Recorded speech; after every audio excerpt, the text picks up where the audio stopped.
ఈరోజు జూలై 1 నాడు ఇవాళ భారతదేశ ప్రజలకు ఒక చాలా బాధపడాల్సినటువంటి రోజు. ఎందుకంటే నల్ల చట్టాలు తీసుకొస్తున్నారు. 3 నల్ల చట్టాలని ప్రజా అభిప్రాయం లేకుండా, దేశవ్యాప్తంగా ఉన్నటువంటి న్యాయ కోవిదుల అభిప్రాయం లేకుండా, దేశవ్యాప్తంగా ఉన్నటువంటి వివిధ సుప్రీంకోర్టు, ఆయా రాష్ట్రాల్లోని హైకోర్టులు, న్యాయ నిపుణుల సలహాలు లేకుండా, వారి సూచనలు లేకుండా, వారితో చర్చించకుండా ఇవాళ నూతన ఏకపక్షంగా 3 నూతన చట్టాలను ఈ బీజేపీ ప్రభుత్వం అడ్డదారిలో తీసుకురాబోతుంది. ఈ నూతన చట్టాలు రాకముందే, ఈ 3 నూతన క్రిమినల్ చట్టాలు రాకముందే వాటి అమలు కోసం క్షేత్రస్థాయిలో, ఆయా రాష్ట్రాల్లో, అన్ని విభాగాల్లో, స్టేట్ స్థాయిలో, పోలీస్ డిపార్ట్మెంట్లో, అట్లాగే న్యాయశాఖల్లో రకరకాల చర్చలు చేస్తూ, అవగాహన కల్పిస్తూ ఎట్లా అమలు చేయాలి ఈ చట్టాలని చెప్పేసి గత 10 రోజుల నుంచి కూడా విస్తృతమైనటువంటి కార్యక్రమాలు ఈ ప్రభుత్వాలు చేపట్టాయి. అయితే ఇలా బాధపడాల్సినటువంటి విషయం ఏంటంటే, ఈ నూతన చట్టాలు అసలు దేనికోసం తెస్తున్నారు? ఈ నూతన చట్టాలు కేవలం కార్పొరేట్ సంస్థలకు మేలు జరిగే విధంగా ప్రశ్నించే గొంతులను అణచివేయడం కోసమే ఈ నూతన చట్టాలను తీసుకొస్తున్నారని మనకు అర్థమవుతుంది. ఇవాళ మనం న్యాయ చరిత్రలో కొత్త అధ్యాయం అని చెప్పేసి ఈనాడు పేపర్లో మనం చూస్తున్నాం. అమల్లోకి నూతన చట్టాలు, కనుమరు కానున్న ఐపీసీ, సిఆర్పిసి భారత న్యాయ వ్యవస్థలో నూతన అధ్యాయానికి తెరలేపింది. మన దేశంలో బ్రిటిష్ వలసపాలన నుండి కొనసాగుతున్న భారతీయ శిక్షా స్మృతి ఐపీసీ నేర శిక్షణ స్మృతి, సిఆర్పిసి భారత సాక్ష్యాధార చట్టం కనుమరుగు కానున్నాయి. వాటి స్థానంలో గతేడాది పార్లమెంట్ ఆమోదించిన భారతీయ న్యాయ సంహిత BNS సంస్కృత పదం, భారతీయ నాగరిక సురక్ష సంహిత BNSS, భారతీయ సాక్ష్య అధినియం BSA. ఇవి సంస్కృత పదాలు కనీసం ఎవరికైనా అర్థమవుతున్నాయా దేశ పౌరులకు? మొత్తం RSS తీసుకొస్తున్నటువంటి నూతన చట్టాలు RSS మాతృభాష అనేటువంటి సంస్కృతాన్ని, మొత్తం సంస్కృత పదాలతో కూడుకున్నటువంటి నూతన చట్టాలను ఇలా ప్రజల మీదకి అత్యంత నిరంకుశంగా అమలు చేయడానికి ముందుకు తీసుకురాబోతున్నారు. ఇప్పటికే ఊపా లాంటి చట్టాలు అనేక ఉద్యమకారులపై, ఇక్కడ సామాజిక కార్యకర్తలపై, అట్లాగే కవులపై, రచయితలపై ఉక్కుపాదం మోపుతూ అక్రమంగా నిర్బంధించినటువంటి పరిస్థితి. ఊపా కేసులలో మొత్తానికి 5,000 పైగా కేసులు నమోదైనప్పుడు అందులో కేవలం 100కు పైగా కేసులే నిరూపించబడ్డాయి. కానీ మిగతా అంతా కూడా ఎటువంటి న్యాయ విచారణ జరగకుండా జైళ్లలో మగ్గుతున్నటువంటి పరిస్థితి. అంటే దీన్ని బట్టి ఏమర్థమవుతుందంటే, నిర్దోషులు కూడా అక్రమంగా జైళ్లలో నిర్బంధించబడుతున్నారు, మేధావులు జైళ్లలో నిర్బంధించబడుతున్నారు.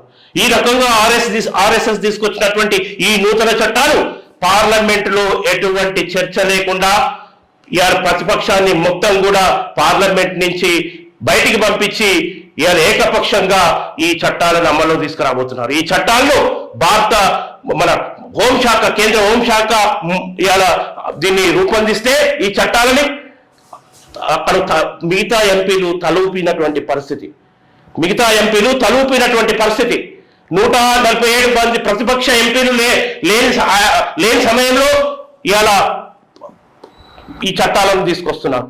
అంటే ఈ చట్టాలపై ఇవాళ ప్రతిపక్ష పార్టీల బాధ్యత ఏంటంటే, ఇండియా కూటమి ప్రతిపక్ష పార్టీల పాత్రతో పాటు ఎన్డీఏ మిత్రపక్షాలైనటువంటి ఇవాళ చంద్రబాబు ప్రభుత్వం కావచ్చు, టీడీపీ అటు నితీష్ కుమార్ ప్రభుత్వం కావచ్చు, ఖచ్చితంగా నిలదీయాల్సినటువంటి అవసరం ఉంది. ఎందుకంటే అన్ని రాష్ట్రాల్లో, అన్ని విభాగాల్లో ఈ చర్చ జరగాల్సినటువంటి అవసరం ఉన్నది. ఇవాళ రేపు అదే బీజేపీ పార్టీ చంద్రబాబు నాయుడు సంబంధించిన టీడీపీ కార్యకర్తలను కూడా ఈ చట్టాలను అడ్డం పెట్టుకుని నిర్బంధించేటటువంటి పరిస్థితి కూడా ఆస్కారం ఉన్నది. జనసేన కార్యకర్తలు కూడా నిర్బంధించేటటువంటి పరిస్థితి ఉన్నది. నితీష్ కుమార్ బీహార్లో కూడా బీజేపీ ప్రభుత్వం ఈ చట్టాలను అడ్డు పెట్టుకొని మొత్తం నిర్బంధం మోపేటటువంటి పరిస్థితి ఉన్నది.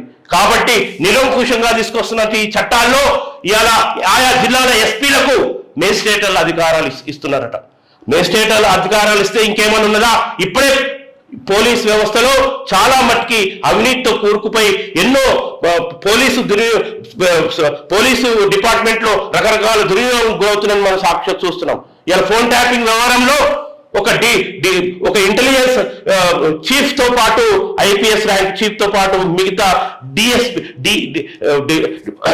ఆయా జిల్లాల ఎస్పీలతో పాటు చాలా మంది ఇన్వాల్వ్ అయి ఉంటారు. అంటే ఇలా ఫోన్ ట్యాపింగ్ వ్యవహారంలో ఎంత ఈ చట్ట విరుద్ధంగా అసాంఘిక కార్యక్రమాలకు పాల్పడ్డారో ఆ పోలీస్ అధికారాన్ని అడ్డం పెట్టుకొని, ఒకవేళ అట్లాంటి పోలీస్ అధికారులకే మేజిస్ట్రేట్లు ప్రవహిస్తే ఎస్ఐటి చీఫ్ లాంటి వాళ్ళకు కూడా మెజిస్ట్రేటర్ అధికారాలు ఇస్తే ప్రభాకర్ లాంటి వాళ్లకు ఫోన్ ట్యాపింగ్ వ్యవహారంలో అక్రమాలకు పాల్పడినటువంటి ప్రభాకర్ లాంటి వరకు ఇంకేమున్నది, మొత్తం దుర్వినియోగం చేస్తారు, చట్టాన్ని మొత్తం దుర్వినియోగం చేసి న్యాయ వ్యవస్థను మొత్తం ఇచ్చేసేటటువంటి పరిస్థితి. ఈ చట్టాన్ని తీసుకురావడం ద్వారా రేపు సమాజంలో అనేక సంక్షోభాలు ఎదురయ్యేటటువంటి పరిస్థితి ఉన్నది. ఈ చట్టాలు తీసుకురావడం ద్వారా, ఎందుకంటే నేరం అనేది పుట్టుకతో ఎవరు కూడా నేరస్తులు కారు, కానీ సమాజం అతను నేరస్తుగా మారుస్తుంది. ఒక నేరానికి ఒక సామాజిక ఆర్థిక కోణాలు ఉంటాయి, సామాజిక ఆర్థిక నేపథ్యాలతోని ఆయా నేరాలు జరుగుతుంటాయి. న్యాయ వ్యవస్థ కూడా ఇప్పటిదాకా అదే విషయాన్ని పరిగణన తీసుకొని చాలా విజ్ఞతతో తీర్పులు ఇచ్చినటువంటి పరిస్థితి. ఇలా ప్రభుత్వాలు ఇలా నిరంకుశమైనటువంటి చట్టాలను, రాజ్యాంగ వ్యతిరేక చట్టాలను, రాజ్యాంగాన్ని అతిక్రమిస్తూ తీసుకొచ్చేటటువంటి చట్టాలను ఆ చట్టాల అమలులో ఇలా చేస్తున్నటువంటి పొరపాట్లను ఇలా న్యాయ వ్యవస్థ ఇలా కొంత మందలించి చక్కదిద్దినటువంటి పరిస్థితి ఆ విస్తృత అధికారాలను న్యాయ వ్యవస్థకు ఇవ్వడం జరిగింది. అయినప్పటికీ ఇవాళ న్యాయ వ్యవస్థను అధిగమించేటటువంటి చట్టాలు అంటే చట్టసభల్లో అక్రమంగా హోం మంత్రిత్వ శాఖ, కేంద్ర హోంమంత్రిత్వ శాఖ రూపొందించినటువంటి చట్టాలు ఇలా న్యాయ వ్యవస్థను కూడా అధిగమించేటటువంటి పరిస్థితి. రాజ్యాంగ భద్రత లేని చట్టాలు అమల్లోకి తీసుకురాబోతున్నారు. కాబట్టి అత్యంత నిరంకుశమైనటువంటి చట్టం ఇప్పటికే ప్రపంచం మొత్తంలో భారతదేశం యొక్క ప్రజాస్వామిక దేశాల్లో భారతదేశం యొక్క స్థాయి చాలా పడిపోయింది. ఈ చట్టాలు కనుక అమలు చేస్తే రేపు సామాజిక సంక్షోభాలతో పాటు అనేక నేరాలు ఇంకా తీవ్రతరమైనటువంటి పరిస్థితులు ఉన్నాయి. అమాయకులను ప్రశ్నించే గొంతులను జైళ్లలో నిర్బంధించేటటువంటి పరిస్థితులు ఉన్నాయి. ఊపాకును తలదన్నే విధంగా చట్టాలు తీసుకొచ్చారు. ఎటువంటి సెర్చ్ వారెంట్ లేకుండా ఒక వ్యక్తిని పోలీస్ అధికారి మెజిస్ట్రేట్ పవర్స్ తో పట్టుకరండి అని చెప్పేస్తే ఒక ప్రభుత్వాన్ని ప్రశ్నించేటటువంటి వ్యక్తులను కూడా పట్టుకొచ్చి లోపటేసే అక్రమంగా నిర్బంధించేటటువంటి పరిస్థితి, రోజుల పడి విచారణ చేసేటటువంటి పరిస్థితి కూడా ఇందులో నిరంకుశత్వం ఉంది. కాబట్టి ఏ వ్యవస్థ అయినా, ఏ దేశమైనా ఎంత ప్రజాస్వామికంగా తమ చట్టాలను అమలు చేస్తుందో, తను రూపొందించుకున్న రాజ్యాంగం ప్రకారం ఎంత అమలు చేస్తుందో, ఎంత ఆదర్శంగా నిలుస్తుందో ఆ దేశం వర్ధిల్లుతుంది, అభివృద్ధి చెందుతుంది. కేవలం ఈ బీజేపీ పార్టీ తీసుకొచ్చేటటువంటి చట్టాలు మొత్తం కూడా కార్పొరేట్ సంస్థలకు, అదానీ లాంటి సంస్థలకు మేలు చేకూర్చేటటువంటి చట్టాలుగానే మనం చూడొచ్చు. ప్రశ్నించే గొంతులను అంచడానికి చట్టాలు కాబట్టి ఇలా మన ఆమోదం లేని, భారత పౌరుల ఆమోదం లేని, ఇలా భారతదేశ వ్యాప్తంగా, ఇండియా వ్యాప్తంగా ఉన్నటువంటి న్యాయవాదులు, న్యాయ కోవిదులు, న్యాయ నిపుణులు, ఆయా సుప్రీంకోర్టు నుంచి కింది స్థాయి వరకు ఉన్నటువంటి కోర్టు జడ్జీల అభిప్రాయాలు కావచ్చు, లాయర్ల అభిప్రాయాలు కావచ్చు, వాళ్ళ అభిప్రాయం తీసుకోకుండా, ఇవాళ మేధావుల అభిప్రాయం తీసుకోకుండా, పార్లమెంట్ లో సరైన చర్చ జరగకుండా తీసుకొస్తున్నటువంటి ఈ కొత్త చట్టాలన్నిటివి ఖచ్చితంగా ప్రజలు వ్యతిరేకించాల్సిందే. ఎందుకంటే ఎమర్జెన్సీని, ప్రకటిత ఎమర్జెన్సీని అమలు చేయడం కోసమే మోడీ ప్రభుత్వం ఈ చర్యలు పూనుకుంటుంది. ఇంతకుముందు ఈడీ, తర్వాత సిబిఐ, ఆ తర్వాత ఇవాళ ఊపా లాంటి చట్టాలని దుర్వినియోగం చేసి, ఊపా లాంటి చట్టాలను అడ్డం పెట్టుకొని ఇవాళ ఏ రకంగా ఇవాళ అప్రకటిత ఎమర్జెన్సీని అమలు చేసింది మోడీ ప్రభుత్వం. ఇవాళ పోతే మణిపూర్ లో ఎటువంటి ఎంత అరాచకం జరుగుతుంటే నిమ్మకు వేరెత్తినట్టు చూస్తూ ఊరుకున్నటువంటి ప్రభుత్వం, ఈ కేంద్ర ప్రభుత్వం, బీజేపీ ప్రభుత్వం ఈ చట్టాలను అక్రమంగా తీసుకొస్తే ఈ దేశంలో ఉన్నటువంటి పౌరులు వ్యతిరేకించేటటువంటి పరిస్థితి ఉన్నది. ఎందుకంటే జైళ్లలో మనం చాలాసార్లు చెప్తూ ఉంటారు, జైళ్లలో మగ్గుతున్నదంతా కూడా పేదలే, సామాన్యులే.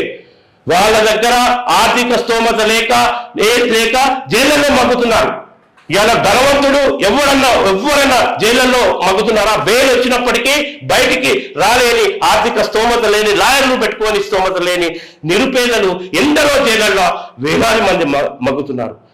ఏ కోటీశ్వరుడు జైళ్లలో మగ్గే పరిస్థితి లేదు. ఒక క్షణం కూడా జైళ్లలో ఆగే పరిస్థితి లేదు. బెయిల్ వచ్చిన వెంటనే బయటికి పోయేటటువంటి పరిస్థితి, యాంటిసిపేటరీ బెయిల్తో తెచ్చుకొని ముందే జైలు పోకుండా చూసుకునేటటువంటి పరిస్థితి. కాబట్టి ఏ చట్టాలు వచ్చినా సామాన్యులను బలి చేయడానికే ఈ చట్టాలు వస్తాయి, ప్రశ్నించే గొంతులను అంచడానికి ఈ చట్టాలు వస్తాయని చెప్తున్నాం. ఇట్లాంటి చట్టాలను ఖచ్చితంగా వ్యతిరేకించాల్సినటువంటి అవసరం ఉన్నది. ఇంకో విషయానికి వస్తే, ఇక్కడ మన ఓయూ హాస్టల్ 1 హాస్టల్లో పైకప్పు సీలింగ్ ఇలా, తెలంగాణ యూనివర్సిటీ పాత భారత హాస్టల్లో అద్దాలు పగిలిపోవడం, కిటికీలు కట్టిన పరదా అని చెప్పేసి వార్త వస్తుంది. అధ్వానంగా హాస్టల్, పెచ్చులుడుతున్న పైకప్పులు, తలుపులు లేని మరుగుదొడ్లు, నాసిరకంగా భోజనం, ఆందోళన చేస్తున్న చర్యలు శూన్యం. నిధులు పెద్దగా అవసరం లేని పనులు చేయని అధికారులు బడ్జెట్లో కేటాయింపుల అరకొర, వాటిలో ఇచ్చేది నా మాత్రమే. ఇగో విద్యా వ్యవస్థ నా చేతుల్లో ఉంది అని రేవంత్ రెడ్డి టీవీలో ఢిల్లీలో ఇలా విలేకరుల సమావేశంలో మాట్లాడాడు. నీ విద్యా వ్యవస్థ ముఖ్యమంత్రి స్వయంగా నీ చేతులు ఉన్నప్పుడు మార్పు అనేది తీసుకురావాలి కదా. నీకు అధికారం ఇచ్చి 8 నెలలు అయింది. 8 నెలలు గడుస్తున్నా ఇలా కేసీఆర్ ను అనేక సార్లు నువ్వు ప్రతిపక్షంలో ఉన్నప్పుడు దుయ్యబట్టావు కదా ప్రతిపక్ష నేతగా. మరి నీ అండర్లో ఉన్నటువంటి విద్యాశాఖ ఏ పరిస్థితి చూడ ఏమైంది? పెచ్చునూరేటటువంటి పరిస్థితి ఎక్కడ మారింది? ఏం మారింది? ఇలా బీఆర్ఎస్ పార్టీ పోయినాక కాంగ్రెస్ పార్టీ వచ్చిన తర్వాత ఏం మారింది? దానికి యూనివర్సిటీ అంటే మేధావులను విజ్ఞానవంతులను తయారు చేసేటటువంటి యూనివర్సిటీలో ఇంత అధ్వానం అంటే వాటికి కేటాయించే బడ్జెట్ చూడ ఎంత తక్కువ ఉన్నది, వాటి నిర్వహణ ఏ రకంగా లోపం ఉన్నది, ఎంత అధ్వాన స్థితి ఉన్నది. ఒక్కొక్కడు సెక్రటేరియట్ కడితే అద్దాల మేడలాగా కట్టుకున్నారు. కేసీఆర్ తను ఉండడానికి ఒక క్యాంప్ ఆఫీస్ ను ఎంతో సుందరీకరణ చేసి కట్టుకున్నారు. రకరకాల పద్ధతులు ఎవరు అధికారంలోకి వస్తే వాళ్ళ నివాస గృహాలతో పాటు ప్రభుత్వ ఖర్చుతో ప్రజల ధనంతో ఇవాళ అందమైన బంగ్లాలు కట్టుకుని అందులో ఉండే మెరిసేటటువంటి బంధాల్లో ఉండేటటువంటి పరిస్థితి ఉన్నది. కానీ ఇవాళ దేశానికి ఒక ఉన్నతమైనటువంటి పౌరులను ప్రపంచ ఒక శాస్త్రజ్ఞులు కూడా ఇవాళ ఇచ్చేటటువంటి విద్యా వ్యవస్థలు ఏ రకంగా అధ్వానంగా ఉన్నాయి. తక్షణం ఇవాళ నీ చేతిలో ఇవాళ ఎడ్యుకేషన్ డిపార్ట్మెంట్ ఉంది అని అన్నావు కదా, తక్షణం ఇటువంటి దాంట్లో మార్పు తీసుకురావాలి. మార్పు తీసుకొస్తేనే నిన్ను నమ్మేటటువంటి పరిస్థితి ఉంటుందని మనం తెలుసుకోవచ్చు. 10 మంది విద్యార్థులు మించితే 2 టీచర్లు, పిల్లల సంఖ్యకు అనుగుణంగా ఉపాధ్యాయుల కేటాయింపు. ఎస్డిటి గదిలో పాఠశాల విద్యాశాఖ నిర్ణయమట. పాక్షికంగా హేతుబద్ధీకరణ అమల్లోకి తీసుకొస్తామని చెప్పి అమలు చేసినట్టే అని చెప్పేసి ఒక వార్త అనేది మనం చూస్తున్నాం. ఈరోజు ఆదాబ్ హైదరాబాద్ లో ఆజ్ కీ బాత్, మెడకు పడ్డ పాము కరవక తప్పదు అన్నట్టు ఎలక్షన్స్ లో అధికారం పొందడానికి ప్రజలు ఏవైతే పథకాలు ఇస్తామని వాగ్దానాలు చేశారో ఇవ్వక తప్పదని తెలిసి కూడా మొదటిగా వాగ్దానం చేయడం తప్పు, రెండవది ఇస్తామన్నాయి ఇవ్వకుండా ఆలస్యం చేయడం తప్పు. ప్రజలు నిరాశ చెందక ముందే, వస్తాయో రావో అనే ఆశలు వదులుకోక ముందే మీరు ఇస్తామన్న పథకాలు ఇస్తే ప్రజల్లో మీ గౌరవం పెరుగుతుంది, మీపై నమ్మకం స్థిరంగా ఉంటుంది.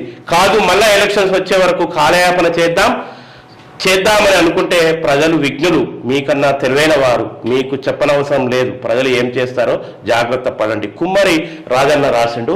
ఇది వాస్తవికం. ఎలక్షన్ల ముందు అనేక హామీలు ఇస్తున్నారు. ఈసారి ఈ సీజన్కు మీరు రైతు భరోసా ఇవ్వలేదు. ఇప్పటికీ రైతులు అప్పులు తెచ్చుకొని వ్యవసాయకు పెట్టుబడి పెట్టుకుంటున్నారు. తర్వాత తెలంగాణ ఉద్యమకారులను గుర్తిస్తూ వాళ్ళకు ఇంటి జాగాలతో పాటు రకరకాల సంక్షేమాలు అమలు చేస్తా అన్నారు. ఈ విధంగా మహిళలకు పింఛన్ ఇస్తామన్నారు. ఇంకా అమలుకు నోచుకోవడం లేదు. ఒకవేళ ఎన్నికల ముందు ఇద్దాంలే అని కొన్ని పథకాలను మీరు రిజర్వేషన్ పెట్టుకున్న ప్రజలు నమ్మే పరిస్థితి లేదని చెప్పేసి ఆజ్కి బాత్లో చెప్తున్నారు.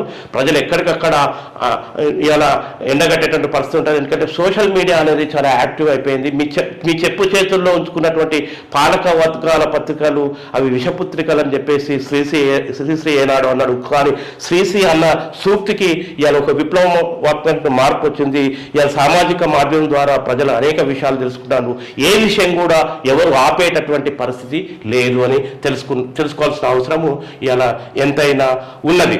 తర్వాత తక్షణమే కేంద్ర రాష్ట్ర ప్రభుత్వాలు గ్రామ పంచాయతీలకు నిధులు కేటాయించాలి. సొంత డబ్బుతోనే గ్రామాలు అభివృద్ధి చేయించాము. తమకు రావాల్సిన బిల్లుపై ప్రభుత్వం స్పష్టమైన వైఖరి ప్రకటించడం లేదు. బిల్లులు రాక సర్పంచులు ఆత్మహత్యలు చేసుకుంటున్నారు.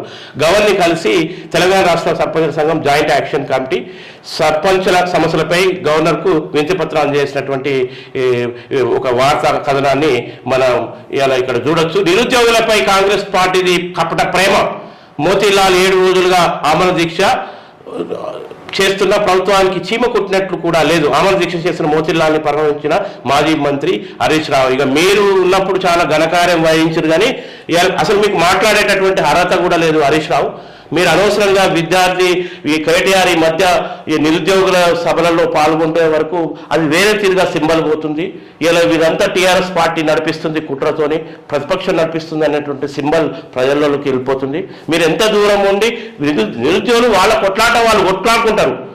ఇవాళ మీరేదో ప్రేరేపించి మీ వ్యక్తులను చొప్పించి మీరు ఇట్లాంటి ఉద్యమాలను లేవదీస్తాం, నిరుద్యోగ ఉద్యమాలను లేవదీస్తామంటే అది ఏమైతుందంటే ప్రతిపక్షాలు అట్లా చేస్తున్నాయో ఈ రకంగా చేస్తున్నారు. వాళ్ళు వైఫల్యం చెంది 10 ఏళ్ళు ఏలి ఇప్పుడు మా మీద రుద్దుతున్నారు ఇదంతా అని విమర్శిస్తున్నాయి కాంగ్రెస్ పార్టీ కూడా. కాబట్టి నిరుద్యోగుల కొట్లాట ఏదో వాళ్ళు కొట్లాడుకుంటారు, మీరు కొంత మద్దతు ఇవ్వండి. కానీ మొత్తం అందులో ఇన్వాల్వ్ అయ్యి ఇది మీరే నడిపిస్తున్నట్టు ఆడ గెటప్ ఇస్తే ఏం జరుగుతుందంటే ఈ ఉద్యమాలన్నీ కూడా ప్రతిపక్ష కాంగ్రెస్ పార్టీ పడదు కాబట్టి వీళ్ళు ఇట్లా చేస్తున్నారు అనే దానికి తీసుకోపోతారు. నిజంగా మీరు ఏదైతే ఇన్వాల్వ్ అవుతున్నారో వాళ్ళ ఆందోళనలో అప్పుడు ఏమైతుందంటే వాళ్ళ అసలు డిమాండ్లు పక్కదారి పడతాయి, మీ పొలిటికల్ కొట్లాటనే ఎజెండాగా మారుతాయి. వాళ్ళ నిరుద్యోగుల సమస్యలు పక్కదారి పడతాయి, మీ పొలిటికల్ కొట్లాటనే ఎజెండాగా మారుతాయి. మీ పొలిటికల్ కొట్లాటను పక్కకు పెట్టి రాజకీయ కక్షలను పక్కకు పెట్టి నిరుద్యోగుల సమస్యల కోసం మీరు ఏకరంగంగా ఇది చేస్తారనే పరిష్కారం చూపెట్టాలి. ఎందుకంటే మీరు పూర్తిగా వైఫల్యం చెందారు. నీళ్లు నిధులు నియామకాల విషయంలో ఎన్నో కళలు కానీ తెలంగాణ త్యాగాలతో తెచ్చుకున్నటువంటి తెలంగాణను మీరు తెలంగాణ త్యాగాలను అమరవీరుల ఆశయాలను వమ్ము చేస్తూ మోసం చేసి నిరుద్యోగులను మోసం చేశారు. కాబట్టి మిమ్మల్ని నమ్మేటటువంటి పరిస్థితి లేదు. స్వదేశీ న్యాయం నేటి నుండి అమల్లోకి నేర చట్టాలు భారతీయ న్యాయ సంహిత నాగరిక సురక్ష సాక్ష్య అధ్యాయం అని చెప్పేసి ఒక వార్తా కథనాన్ని మనం ఆంధ్రజ్యోతిలో చూడొచ్చు. తెలంగాణ ఏర్పాటులో డిఎస్ పాత్ర కీలకం, గాంధీ కుటుంబానికి ఆయన ఎంతో ఆత్మీయుడు, నిజామాబాద్లో నివాళులు అర్పించిన సీఎం రేవంత్ రెడ్డి, అధికార లాంఛనాలతో డిఎస్ అంత్యక్రియలు. వైద్య రిపోర్టులు ఆన్లైన్లో, ప్రభుత్వ ఆసుపత్రిలో ఇకపై అమలుకు నిర్ణయం, రోగులు ఫోన్లకు మెసేజ్లు 2 జిల్లాల్లో పైలట్ గా త్వరలో దశల వారీగా రాష్ట్ర మంత్రి వర్తింపని చెప్పేసి ఒక వార్త కథనం. ఎందుకంటే ఇలా వైద్య రిపోర్ట్లు అన్ని కూడా ఆన్లైన్లో ఇచ్చేటటువంటి వెసులుబాటు తీసుకొస్తున్నటువంటి ఒక వార్తా కథనాన్ని మనం ఆంధ్రజ్యోతిలో చూస్తున్నాము. ఇది ఇట్లా తీసుకురావడం అనేది చాలా ప్రజలకు మేలు జరిగేటటువంటి పరిస్థితి ఉంటుంది. ఎందుకంటే చాలా డాక్టర్లు కూడా ఇంకా స్పష్టంగా దాన్ని చేసుకునేటటువంటి పరిస్థితి ఉంటుంది. ఇలా దిశ పేపర్లో ముఖ్యమంత్రి ఒక ప్రకటన చేశాడు, ప్రోగ్రెస్ రిపోర్ట్ అట. పనితీరు పథకాల అమలుపై ప్రజలకు వివరాలు రిలీజ్ చేసే యోచన, పబ్లిక్లోకి తీసుకెళ్లి చర్చ జరిగేలా రాష్ట్ర సర్కారు వ్యూహం, విపక్షాల విమర్శలకు కౌంటర్ ఇచ్చేలా స్ట్రాటజీ, గత ప్రభుత్వ తప్పిదాలపైన సమగ్ర నివేదిక, శాఖల వారీగా రిపోర్ట్లు కోరిన సీఎం రేవంత్ రెడ్డి, సీఎంఓలకు అందించిన పలు డిపార్ట్మెంట్ అని చెప్పేసి 6 నెలల పాలనలో కాంగ్రెస్ ప్రభుత్వం చేసింది ఏమీ లేదంటూ విపక్షాలు చేస్తున్న విమర్శకులు చెక్కు పెట్టేలా కాంగ్రెస్ ప్రభుత్వం కొత్త స్ట్రాటజీతో ముందుకు వెళ్లాలని అనుకుంటుంది. ఇందులో భాగంగా 6 నెలల పాలన ప్రవేశపెట్టి పథకాలపై ప్రోగ్రెస్ రిపోర్ట్ తయారు చేసి ప్రజలకు వివరించాలని అనుకుంటున్నది. మీరు ప్రజలకు వివరించాల్సిన అవసరం లేదయా, ఇది ఏం ప్రోగ్రాము? ప్రోగ్రెస్ రిపోర్ట్ అనేది ప్రజలే ఇస్తారు మీకు. ప్రజలే నీ ప్రోగ్రెస్ గిట్టుందని ఇస్తారు. నువ్వు పథకాలను ఇచ్చిన మాటను అమలు చేసినప్పుడు ఇచ్చేస్తారు. మహిళలకు ఇంకేం అమలు చేసినావు? మహిళలకు ఇంకా అమలు చేయలేదు కదా. 2500 పింఛన్ ఇస్తాను, మరి వాళ్ళకి ఇంకా అమలుకు రాలేదు. చాలా మటుకి ఇలా కరెంటు సబ్సిడీ ద్వారా ఇచ్చేస్తాను. హైదరాబాద్ నగరంలో కిరాయికుంటున్న ఎంతమందికి కరెంటు సబ్సిడీ వస్తున్నది? నిజమైన అర్హులకు ఇక్కడ కరెంటులో నువ్వు ఇచ్చినటువంటి సబ్సిడీ రావట్లేదు. ఇవాళ నువ్వు ఇచ్చిన హామీల్లో ఇప్పటికీ ఈ సీజన్కు పంట రుణం అందించలేదు, పంట సహాయం అందించలేదు. ఏమున్న దానికి మేము కమిటీ చేసినాం, ఆ కమిటీ అసెంబ్లీలో చర్చించాలి, అసెంబ్లీలో అన్ని రాజకీయ పక్షాలతో చర్చించిన తర్వాత నిర్ణయం తీసుకుంటా ఉన్నాం. మరి అంతలోపట ఇప్పుడు ఇచ్చి ఆ పనిలో చేయి, ఇంకా 6 నెలల టైం తీసుకో, 3 నెలల టైం తీసుకో. ప్రోగ్రెస్ రిపోర్ట్ అనేది ప్రజలు ఇస్తారు, నువ్వు వివరించాల్సిన అవసరం లేదు. నీ పని విధానమే ప్రజలే చెప్పేస్తారు. ప్రజలంతా క్షీణులు, ప్రజలు అత్యంత చైతన్యంతో ఉన్నారు. కాబట్టి ఈ ప్రకటనలో పెద్ద లాభమే అనిపిస్తలేదు. బీఆర్ఎస్ లోకల్ ప్రిపరేషన్, స్థానిక సంస్థల ఎన్నికలే టార్గెట్గా ముందుకు, ఫామ్ హౌస్ వేదికగా గులాబీ బాస్ ప్రణాళికలు, నిత్యం నేతలు కేడర్తో మీటింగులు. బీఆర్ఎస్ అధినేత కేసీఆర్ లోకల్ బాడీ ఎన్నికలపై దృష్టి సారించారు. ఎలక్షన్స్ లో రూపొందించాల్సిన వ్యూహాలపై ఫామ్ హౌస్ వేదికగా నిత్యం నేతలు కేడర్ను కలుస్తున్నారు. మీటింగులు పెడుతూ వారికి పార్టీ కార్యక్రమాల గురించి వివరిస్తున్నారు. ఇలా 2 లక్షల ఉద్యోగాల హామీ ఏమైంది? సమస్యలపై అసెంబ్లీలో ప్రస్తావిస్తాం. సిద్దిపేట ఎమ్మెల్యే హరీష్ రావు. తర్వాత రేపు వచ్చేటటువంటి స్థానిక సంస్థలు, గ్రామాల్లో వచ్చేటటువంటి సర్పంచ్ ఎన్నికలే కావచ్చు, జడ్పీటీసీ ఎన్నికలతో పాటు ఇక్కడ హైదరాబాద్ మహానగరం జిహెచ్ఎంసీ ఎన్నికలు, మున్సిపల్ కార్పొరేషన్ ఎన్నికలకు సంబంధించి సమాయత్తం అవుతున్నటువంటి పరిస్థితి.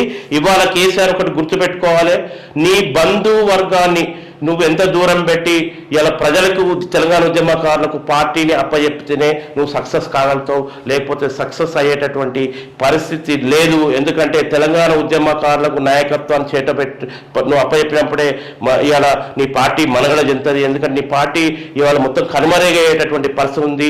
ఆ పార్టీ తెలంగాణ త్యాగాలతో నిర్మాణమైనటువంటి పార్టీ టీఆర్ఎస్ పార్టీ. కానీ నువ్వు మళ్ళీ ఇవాళ నీ కొడుకు చేతిలో, బిడ్డ చేతిలో, నీ అల్లుని చేతిలో ఈ పార్టీని పెట్టి వాళ్ళకి నాయకత్వం అప్పని చెప్తే మాత్రము ఈ పార్టీని అలా కొంత పట్టించుకునేటటువంటి పరిస్థితి లేదు. కాబట్టి తెలంగాణ ఉద్యమకారులకు ఇన్ని రోజులు నీ పార్టీకి కష్టపడ్డ క్యాడర్కు తెలంగాణ ఉద్యమకారులను గుర్తించి మరీ నాయకత్వం అప్పచెప్తే మాత్రమే నువ్వు అనుకున్నటువంటి లక్ష్యం నిలబెడుతుంది. ఫామ్ హౌస్ ప్లాట్లకు రైతు బంధు, 2 లక్షల ఎకరాల్లో ఫామ్ ల్యాండ్ వెంచర్లు, రైతు బంధు, రైతు బీమా పేరిట మార్కెటింగ్, హైదరాబాద్ చుట్టుపక్కల జోరుగా బిజినెస్, గజాల్లో కొనుగోలు చేస్తున్న నగరవాసులు, గుంటల్లో రిజిస్ట్రేషన్ చేస్తున్న తహసీల్దార్లు, 7 ఏళ్లలో పెరిగిన 18 లక్షల పాస్బుక్లు, వీటికి పెట్టుబడి సాయం కట్ చేస్తే ఏటా 300 కోట్లు మిగులు. ఇదంతా కేసీఆర్ ఒక మాఫియాగా తయారు చేయించుకొని ఇవాళ ధనికులను మంచిగా వాళ్ళకి ఆర్థిక ఉన్నోనికే ఇంకా పెట్టి బలిసినోనికే ఇంకా పెట్టినటువంటి పరిస్థితి మనం నిత్యం చూసినాం. అట్లా రోడ్లకు రైతు బండు పడ్డది, ప్లాట్లకు రైతు బండు పడ్డది. వాళ్ళ మద్దతు కూడా నాకు ఎక్కువ ఉన్నది, నేను ఈసారి ఎన్నికల్లో ఖచ్చితంగా గెలుస్తా అని అనుకున్నాడు కేసీఆర్. కానీ ఇవాళ ఎక్కువ జనాభా నిష్పత్తిలో రైతాంగము ఇలా భూమి లేని రైతులే కావచ్చు, కూలీలు, వాళ్ళంతా ఇలా ఒక గొప్ప తీర్పు ఇచ్చారు, కేసీఆర్కు వ్యతిరేకంగా ఇచ్చారు.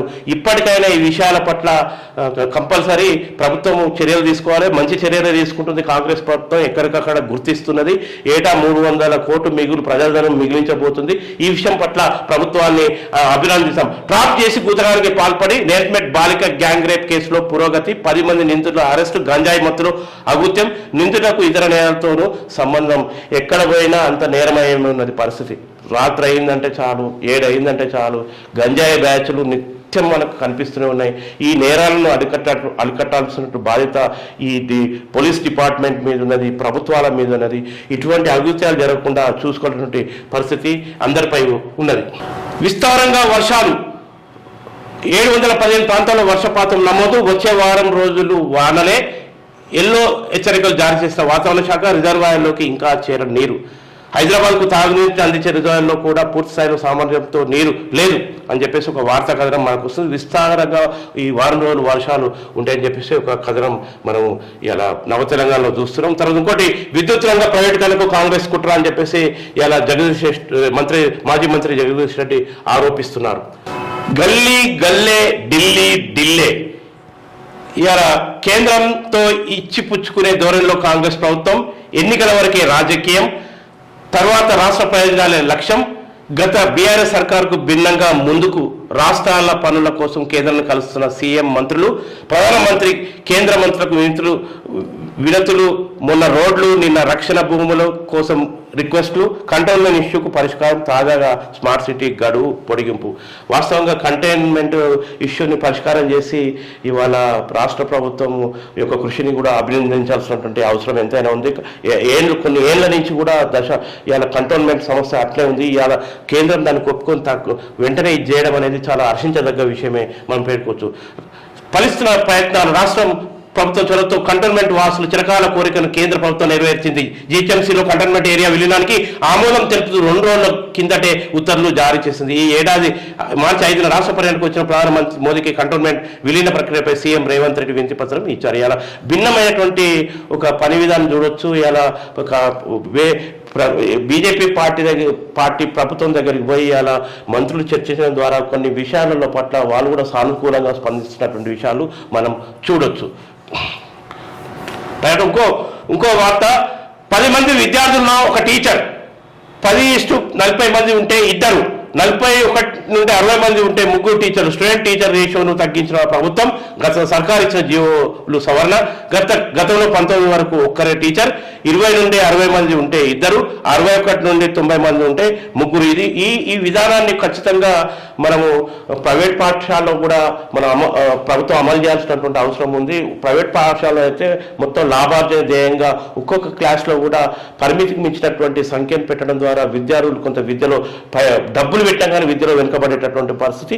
ఇవాళ ఈ నిర్ణయం తీసుకోవడం పట్ల ఇవాళ విద్యార్థుల భవిష్యత్తును దృష్టిలో పెట్టుకొని ప్రభుత్వం ఈ నిర్ణయం తీసుకోవడం పట్ల ఇవాళ విద్యార్థులకు న్యాయమైనటువంటి విద్య అందేటటువంటి ఆస్కారం ఎంతైనా ఉన్నది. తర్వాత ఇంకోటి, అమ్మ పేరిట మొక్క నాటండి, మన్ కీ బాత్ లో దేశ ప్రజలకు ప్రధాని మోదీ పిలుపు అని చెప్పేసి అమ్మ పేరిట ఒక మొక్క నాటాలని చెప్పేసి మోడీ ఇక్కడ ప్రకటిస్తున్నారు.